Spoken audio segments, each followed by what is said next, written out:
Hello students, जैसा कि आप सभी को पता है कि अभी हम आजकल कौन सा टॉपिक कर रहे हैं। Rights of an unpaid seller. Unpaid seller वो जिसको पेमेंट नहीं हुई है, उसके क्या राइट्स हैं। आज मैं इसके लास्ट टॉपिक आपके साथ डिस्कस कर रही हूँ। यदि ब्रीच ऑफ द कॉन्ट्रैक्ट, आपको पता है कि परफॉर्मेंस और इस the sale of goods act में कौन सी पार्टियाँ होती हैं, सेलर और बायर। दोनों ने अपनी अपनी ऑब्लिगेशन कंप्लीट करनी होती है। जब कोई भी पार्टी, चाहे सेलर हो चाहे बायर, अपना काम नहीं करती है तो इसका मतलब क्या होता है, ब्रीच ऑफ कॉन्ट्रैक्ट हो गया। क्या हो गया? ब्रीच ऑफ कॉन्ट्रैक्ट हो गया। तो उस ब्रीच ऑफ कॉन्ट्रैक्ट के कारण क्या रेमेडीज मिलती है। जो जो जो पर्सन ये ब्रीच करता है, चाहे सेलर करता है या बायर करता है, तो सामने वाली पार्टी को क्या रेमेडीज मिलती हैं, इसको मैं आपके साथ डिस्कस करूंगी। काफ़ी पॉइंट्स आपके साथ रेपिटेशन ही है जो हमने इस चैप्टर में कर लिए हैं। ठीक है, जो आप स्लाइड में देख रहे हैं टोटली रेपिटेशन है जो हमारी लास्ट पिछली 2 स्लाइड्स की। ब्रीच बाय बायर, जब जब क्या है, कॉन्टैक्ट है बायर और सेलर के बीच में। सेलर सामान बेच रहा है, ठीक है, और वो ओनरशिप भी दे रहा है और क्या दे रहा है, पोजेशन भी दे रहा है, ठीक है। और पर बायर क्या कर रहा है, बायर उसको एक्सेप्ट नहीं कर रहा है। तो उस केस में उनको क्या कहते हैं, ब्रीच बाय बायर। मतलब कि एक पार्टी को ना, सेलर ने अपना काम कर दिया है पर बायर अपना काम नहीं कर रहा है, तो उसको हम कहते हैं ब्रीच बाय बायर, ठीक है। तो उसके पास तो मतलब कि कसूर किसका हुआ, बायर का हुआ। सेलर कौन हो गया, उसके साथ गलत हो गया, ठीक है। जैसे non acceptance of goods, buyer ने उसकी गुड्स की क्या किया, एक्सेप्ट नहीं किया। Non payment of price, buyer ने क्या किया, ना तो उसकी गुड्स एक्सेप्ट की या फिर उसकी पेमेंट नहीं कर रहा, ठीक है। तो कॉन्ट्रैक्ट कौन तोड़ रहा है, बायर तोड़ रहा है, ठीक है। फिर तो इसके अगेंस्ट, बायर के अगेंस्ट सेलर को क्या क्या मिलेगा, ठीक है, क्या मिलेगा, हमने बायर के अगेंस्ट सेलर को क्या मिलेगा, है ना। वो क्या कर सकता है, उस पर केस कर सकता है, पैसों के लिए केस कर सकता है कोर्ट में।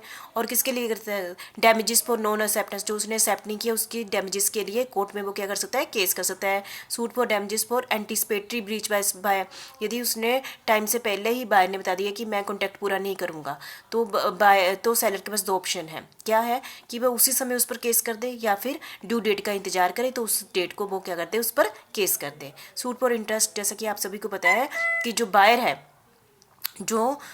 है उसने टाइम पर पेमेंट नहीं की है तो उस पर इंटरेस्ट भी लग गया है। और यदि बायर टाइम आने पर पैसा तो दे देता है पर इंटरेस्ट नहीं देता, तो इंटरेस्ट के लिए भी सेलर उस पर क्या कर सकता है, केस कर सकता है। मतलब कि ये सारे पॉइंट्स ऐसे थे जिसमें सेलर बायर पर केस करेगा, ठीक है। उसको ये रेमेडी मिल गई है, ये उसको जैसे सोल्यूशन मिल गया है। और नेक्स्ट हमारा क्या है, रेमेडीज अगेंस्ट द गुड्स के अगेंस्ट क्या रेमेडी है, राइट टू लीन। जैसे कि हमने पहले ही सारे टॉपिक कर लिए हैं। उसको जब तक उसने ओनरशिप तो ट्रांसफर कर दी है पर लेकिन पोजेशन उसी के पास है, जब पोजेशन उसके पास है तो उसको क्या कर सकता है, राइट टू लीन कर सकता है, अपने पास रख सकता है। Right to stoppage in transit, वो रास्ते में यदि गुड्स चली गई हुई हैं और उसको पता चल जाता है कि वो इंसॉल्वेंट हो गया है तो वो उसको क्या कर सकता है, रोक सकता है। राइट टू रीसेल, तो जो सेलर है वो क्या कर सकता है, यदि पेरिशेबल गुड्स है, ठीक है, उसको नोटिस भी भेज दिया है वो तभी पेमेंट नहीं कर रहा है और बायर ने डिफ़ॉल्ट कर दिया है, तब भी सेलर उस चीज़ को क्या कर सकता है, सेल कर सकता है, आगे किसी और को सेल कर सकता है। राइट टू विदहोल्ड डिलीवरी, अपने पास से वो डिलीवरी रख सकता है, ठीक है। ये सारे पॉइंट हमने डिटेल में पिछले वीडियो में डिस्कस कर लिए हैं, इसलिए मैंने आपके साथ डिस्कस किया क्योंकि मेन पेपर के लिए टॉपिक मेन लॉन्ग क्वेश्चन में रहता है ब्रीच बाय बायर और ब्रीच बाय सेलर, ठीक है। ब्रीच बाय सेलर मतलब जब क्या है, कौन तोड़ रहा है, सेलर। बायर पेमेंट भी कर रहा है, डिलीवरी लेने को तैयार भी है, लेकिन सेलर डिलीवरी नहीं करना चाहता है, सेलर ओनरशिप ट्रांसफर नहीं करना चाहता है, सेलर पोजेशन नहीं देना चाहता है। तो कसूर किसका है, सेलर का। ब्रीच बाय सेलर मतलब नो डिलीवरी ऑफ गुड्स, जो बेचने वाला सामान नहीं दे रहा, no transfer of the title, उसको ओनरशिप की ट्रांसफर नहीं कर रहा है, पोजेशन नहीं दे रहा, ट्रांसफर नहीं, तो इसमें कसूर किसका है, सेलर का है। तो सेलर के अगेंस्ट बायर के पास क्या रेमेडी है, ठीक है, वो क्या कर सकता है, suit for damages for non delivery.